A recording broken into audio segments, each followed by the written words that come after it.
আজকের আলোচনার বিষয় হল প্রত্যুপকার। শব্দটার সহজ মানে হল উপকারের বিনিময়ে করা উপকার। চলুন তাহলে শুরু করা যাক এই অসাধারণ গল্পটা। আসুন শুরুতেই একটা প্রশ্ন নিয়ে ভাবা যাক। কেউ যখন আমাদের চরম বিপদের সময় নিঃস্বার্থভাবে সাহায্য করেন, তখন সেই উপকারের প্রতিদান দেওয়ার আসল উপায়টা ঠিক কি?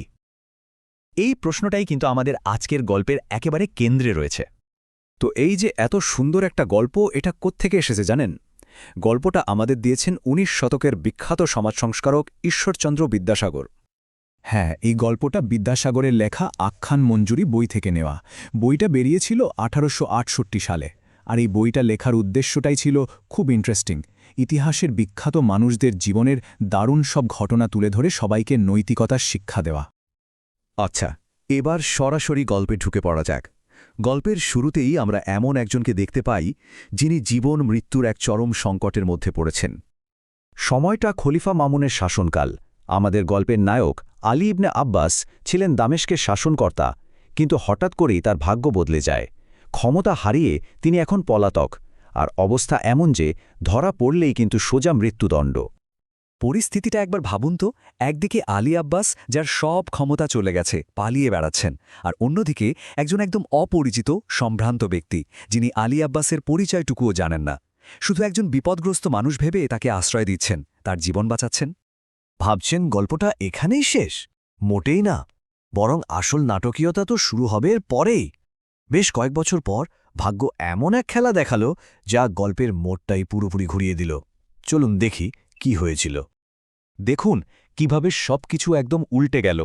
যে মানুষটা একদিন আলী আব্বাসকে আশ্রয় দিয়ে তার জীবন বাঁচিয়েছিলেন, আজ তিনি খলিফার সেনাবাহিনীর হাতে বন্দী। ভাবা যায়, একসময় রক্ষাকর্তা, আর আজ কি অসহায় অবস্থা তার। আর এখানেই গল্পের সবচেয়ে বড় টুইস্ট। ততদিনে আলী আব্বাস আবার নিজের সম্মান ফিরে পেয়েছেন, খলিফার প্রিয় পাত্র হয়ে উঠেছেন। আর ঠিক সেই সময়েই খলিফা এক বন্দীকে তার জিম্মায় দিলেন। বন্দীকে দেখা মাত্রই আলী আব্বাসের মাথায় যেন আকাশ ভেঙে পড়ল। এ তো সেই মানুষটা যিনি একসময় তার জীবন বাঁচিয়েছিলেন। এই মুহূর্তে আলী আব্বাস পড়লেন এক ভয়াবহ সংকটে। একদিকে কৃতজ্ঞতা, অন্যদিকে নিজের জীবন। কারণ উপকারীর উপকার শোধ করার রাস্তাটা কিন্তু একেবারেই সোজা ছিল না। এখন আলী আব্বাসের সামনে প্রশ্ন একটাই, নিজের জীবন বাজি রেখে কি তিনি কৃতজ্ঞতা দেখাবেন? কারণটা খুব সহজ। একজন রাজবন্দীকে সাহায্য করার মানে কি? মানে হল খলিফার সরাসরি বিরোধিতা করা, আর তার শাস্তি মৃত্যুদণ্ড। কিন্তু দেখুন, আলী আব্বাস পিছু হটলেন না। তিনি কৃতজ্ঞতার পথটাই বেছে নিলেন। প্রথমে তো তিনি চিনতে পারলেন তার জীবনদাতাকে।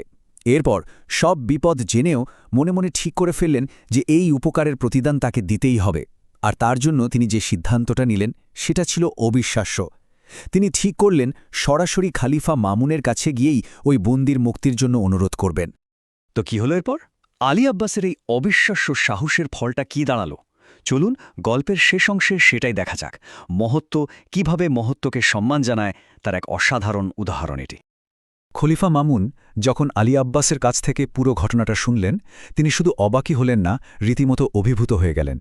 তিনি সঙ্গে সঙ্গে শুধু যে ওই বন্দীকে মুক্তি দিলেন তাই নয়, আলী আব্বাসের এই কৃতজ্ঞতা বোধের প্রশংসায় পঞ্চমুখ হলেন।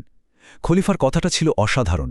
যিনি নিঃস্বার্থভাবে উপকার করেন, যিনি কৃতজ্ঞতার সাথে তার প্রতিদান দেন, আর যিনি এই মহৎ গুণকে পুরস্কৃত করেন, তারা সকলেই মহৎ।